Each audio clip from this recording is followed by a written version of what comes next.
eu quero cumprimentá-los com a paz do Senhor Jesus.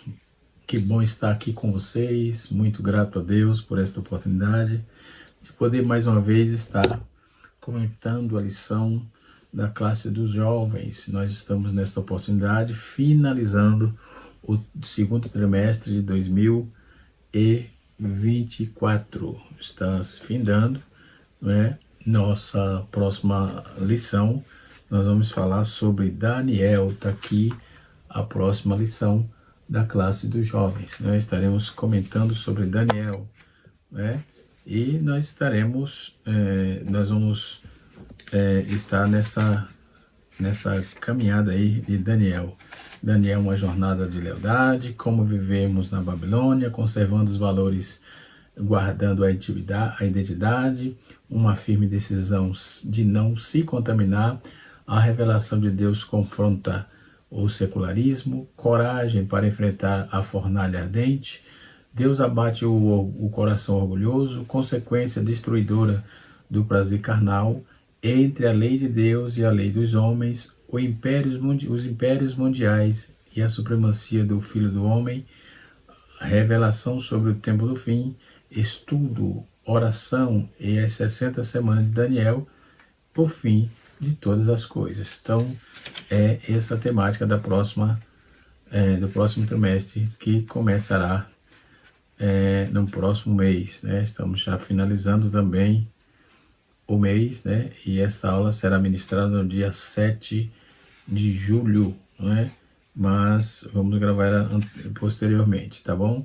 Muito bem, vamos para a última aula aqui da classe dos adultos, ou dos jovens, ou melhor, onde estaremos estudando sobre a realidade da fé que faz a diferença, né? Vivemos em um mundo secularizado, onde as pessoas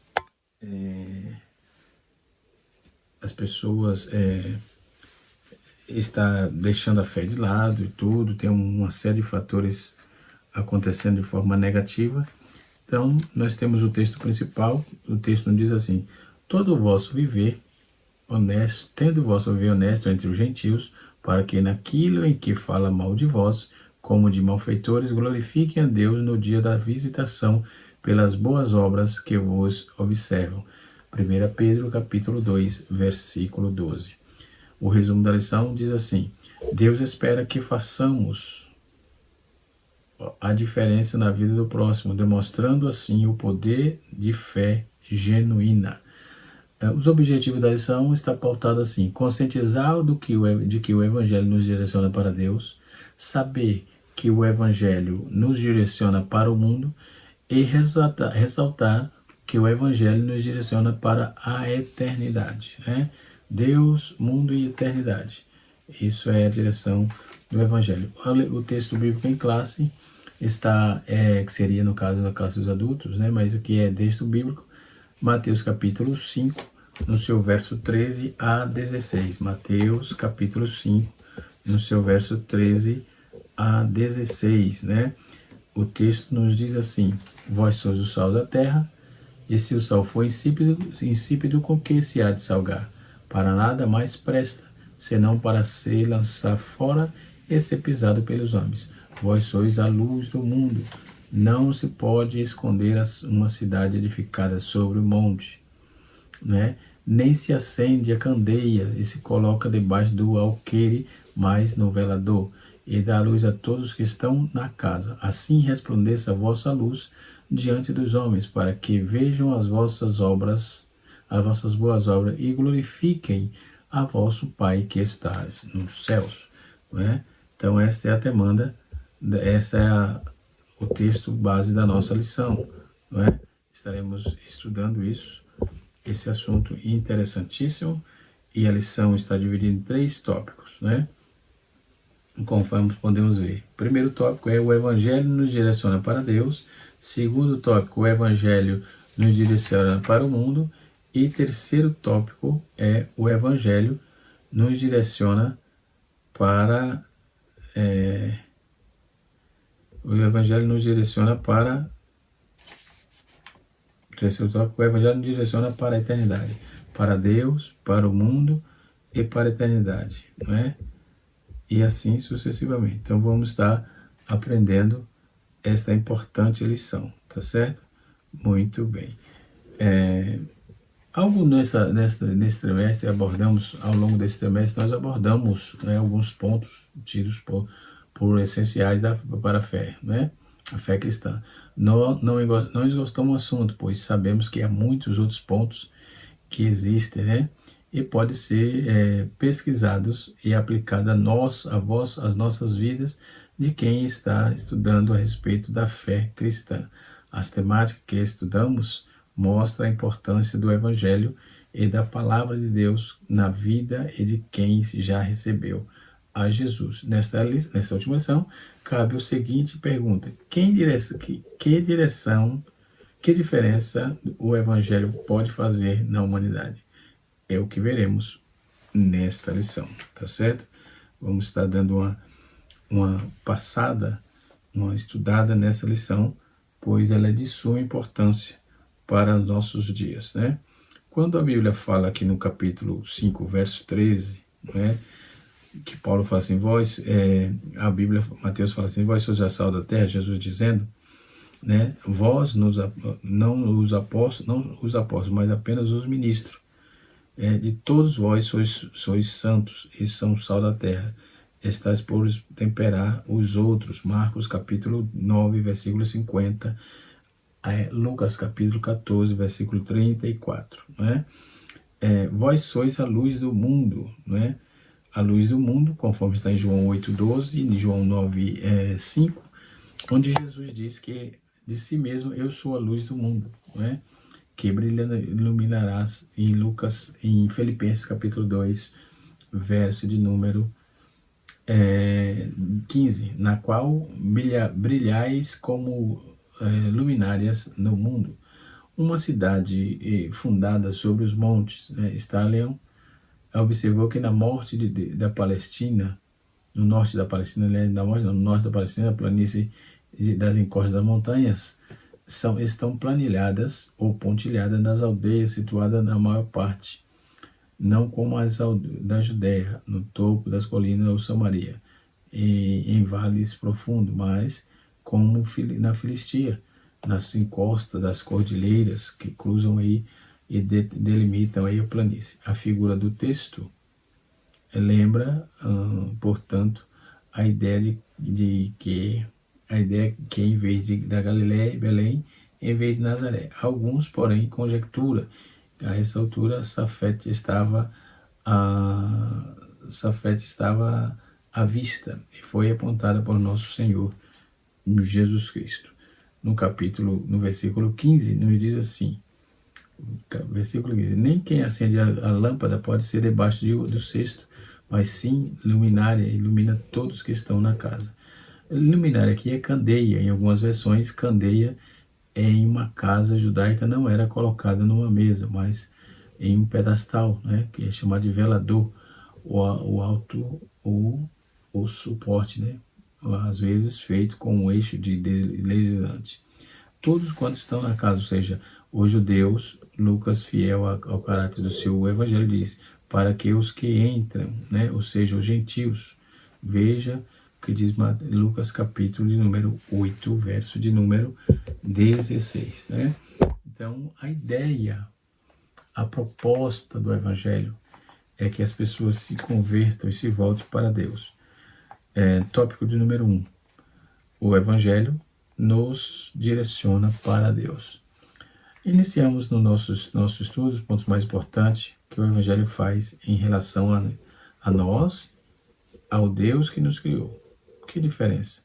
Direciona nossa fé, ou seja, a humanidade possui uma forte tendência de depositar sua crença em objetos, sistemas científicos ou alguém. Essa crença inerente ao ser humano chamamos fé. A mesma pessoa que coloca sua fé em objetos ditos como mágico ou por movimentos como planetas fazem, como os planetas fazem no céu, já outros colocam a sua fé em ideologias, né? Os cristãos creem no Deus vivo e verdadeiro, o Senhor em sua palavra, revela que nossa fé deve ser nele, em seu poder também.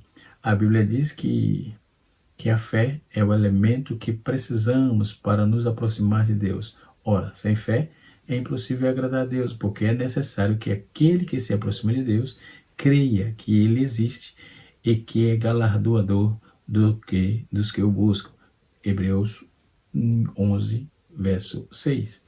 Deus valoriza tanto a confiança que deposita nele o seu nome,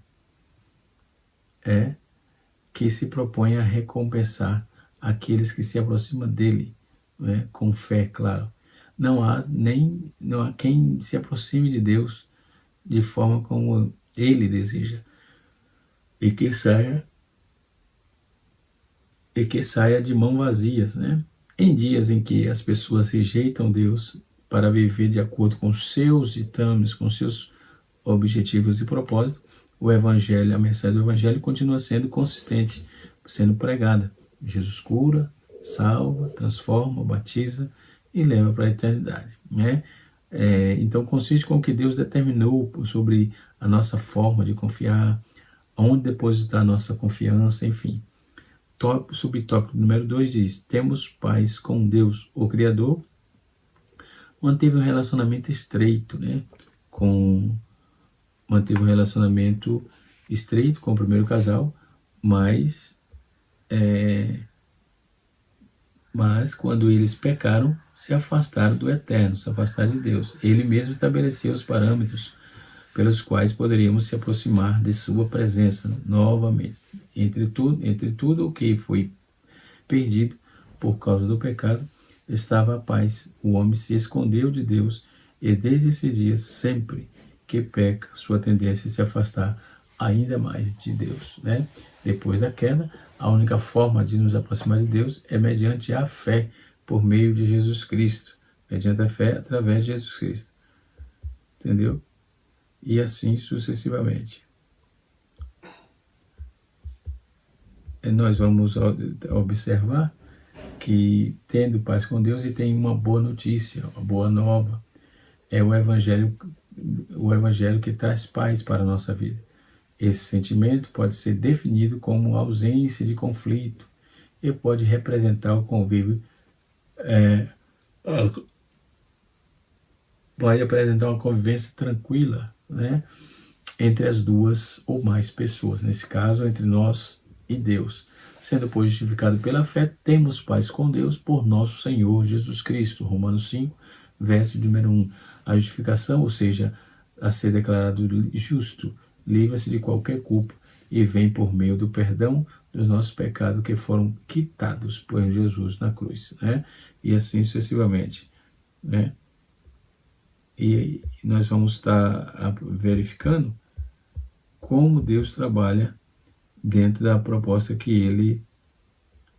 ele faz, né, para todos os homens, né? Então, por exemplo, o Evangelho é boa notícia, né? No tópico de número 2, nós vamos observar o tema: o Evangelho nos direciona o mundo, né? O Evangelho nos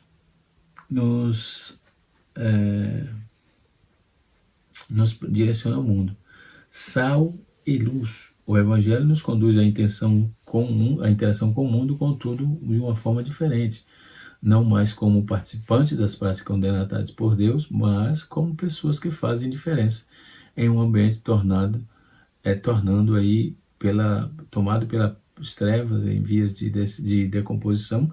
Jesus expressou aqui quando disse aos seus discípulos: vós sois o sol da terra e a luz do mundo. Se o sol nos dias de Jesus não era tão valioso no Império Romano, aceitava aí a sua utilização como moeda de troca, né? O mesmo pagamento, né, dado ao seu poder de conservar os alimentos, né? Então notemos que essas figuras de sal e luz, etc., tudo são figuras que nos remetem a entendermos um pouco a vontade preciosa de Deus, né? E assim sucessivamente. Então podemos observar que dentro dessa questão de, de lições para desenvolvermos, para crescermos, de sal, de luz, para estarmos firmes, a luz torna real a imagem, e no escuro antes estava distorcido, né? E ele pode ser percebido aí a qualquer ambiente, no escuro, né? O segundo tópico diz assim, as relações familiares. Um dos ambientes onde o Evangelho faz a diferença é na família. Há incontestável testemunho de casais que, tendo aceitado Jesus, tiveram seus relacionamentos transformados. Não são poucas as orações de mães e pais que rogam por seus filhos, que Deus responde, né? Isaac, filho de Abraão, casou-se com Rebeca, e no decorrer desta união, ambos descobriram que não poderiam ter filhos. Contudo, Isaac insistiu com Deus em oração, pois ele estava debaixo da autoridade de um pacto com o Altíssimo, e honrou e tornou tornou a fé dos patriarcas, honrou a fé dos patriarcas com mais 2 filhos, né? Isso está em Gênesis 25, 21. Era a mulher Ana, da tribo de Benjamim, né? Era o casal de estéril, mas após orar o Senhor, pedindo um filho, teve Samuel, né? O primeiro profeta, né?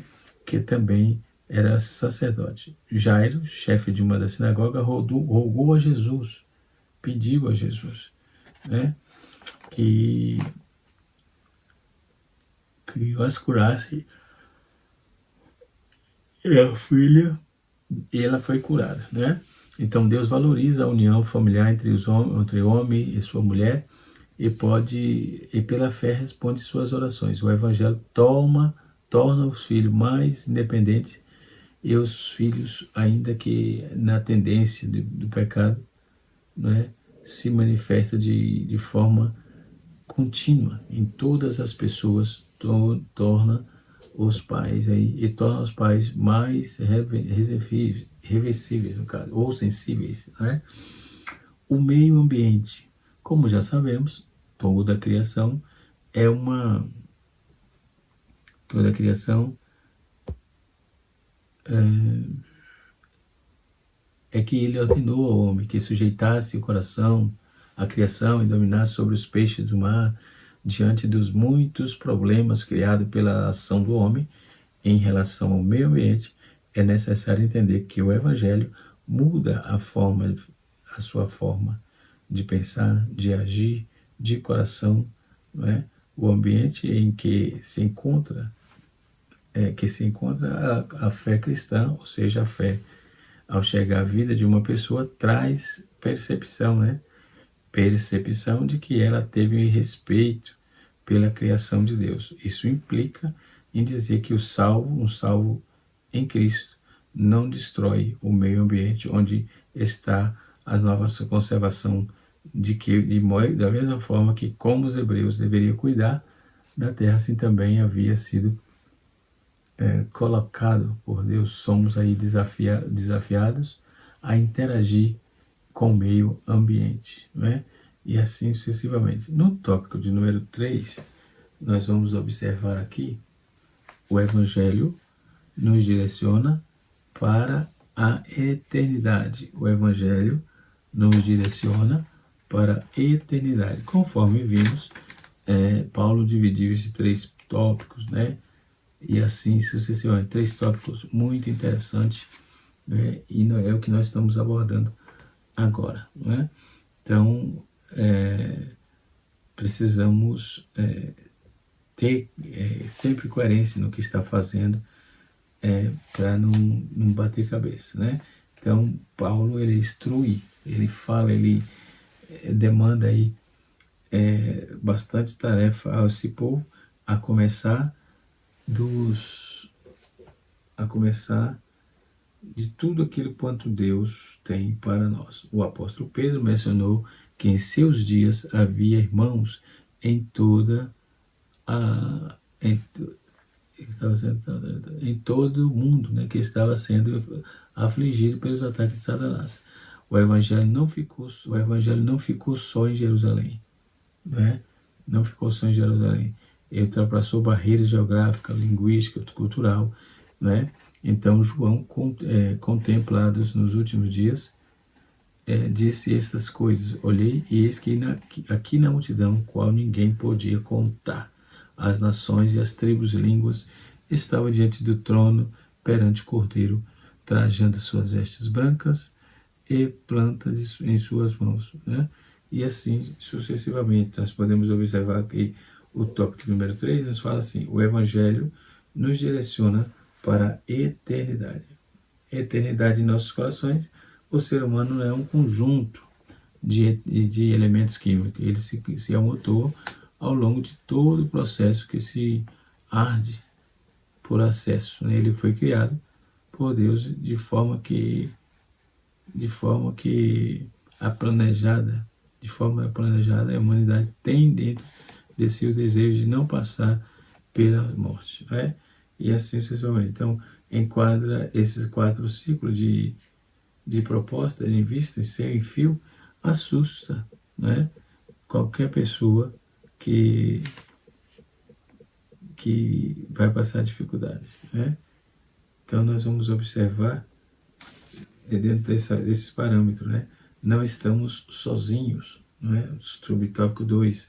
Não conseguimos imaginar a grandiosidade do Evangelho, e isso decorre do fato de não podermos conhecer a todas as culturas do mundo, onde palavras de Jesus, bem como as outras pessoas que falavam com respeito à salvação. Mas é certo que um dia nos reuniremos com o nosso Senhor e Salvador Jesus, né?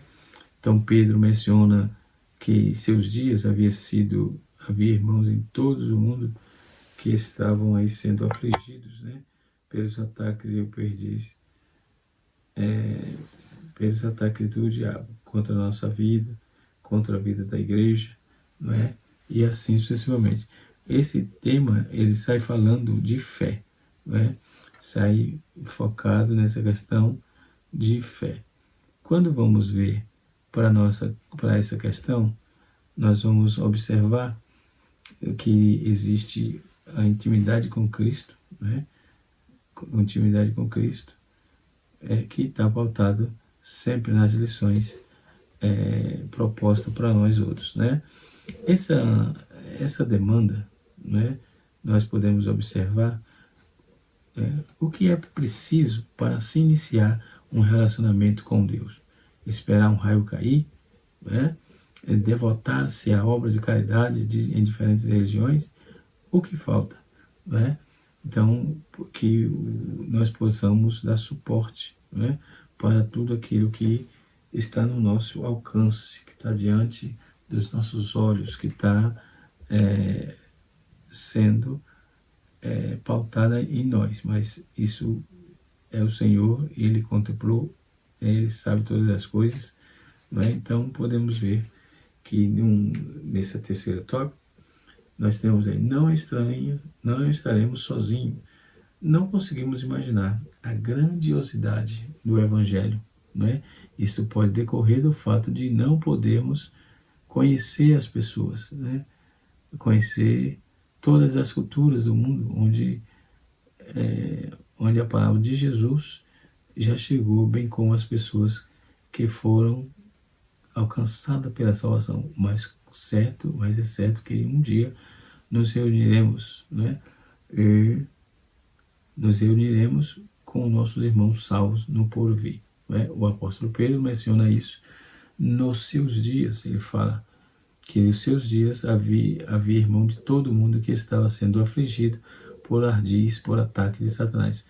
O evangelho não ficou só em Jerusalém, ele ultrapassou barreira geográfica, linguística e cultural. Então, nós estamos aqui para elucidar trazer o evangelho só em Jerusalém, ultrapassando barreira linguística e cultural. Então João contempla nos últimos dias.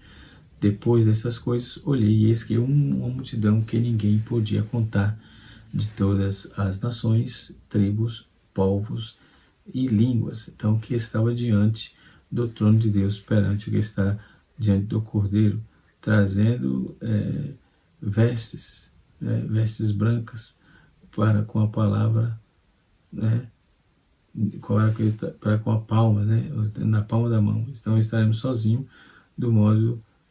estamos sozinhos de modo que todos estamos sozinhos, de modo que a igreja do Senhor é muito maior do que podemos imaginar, sugerir, conjecturar, não é? No Antigo Testamento, a luz do mundo, a luz não está acesa com Deus, né? O céu do Senhor, a Jerusalém, estão reveladas, né? O livro da lei de Deus e o supremo será luz, né? Luz para os gentios, todas as nações que virão a Jerusalém, né? E assim sucessivamente, né? Podemos observar que o Evangelho nos direciona para a eternidade. Então, a eternidade é nosso coração. Ser humano é um conjunto, né? Na verdade, é um conjunto de estarmos adquirindo, né? Como se amontoaram aí ao longo de um tempo que se deu mal por nosso Senhor, né? Então, que o Senhor Deus nos guarde, que o Senhor de Deus nos faça prosperar nessa jornada de fé, nessa terra tenebrosa, não é? Mas aqui estamos nós para aprendermos da palavra de Deus, né? Que Deus guarde a nossa vida, que Deus nos sustente e que possamos estar apto, não é? Para entender a palavra, absorver a palavra e passar a palavra, né? Então podemos ver que todo esse princípio tem que ser segundo a Bíblia, né? Todo esse princípio tem que ser pautado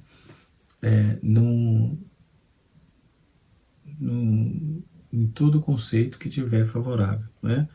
Então podemos observar outras demandas se formos trabalhar com testemunhos aqui, né? Que não é a nossa proposta, obviamente, tá bom?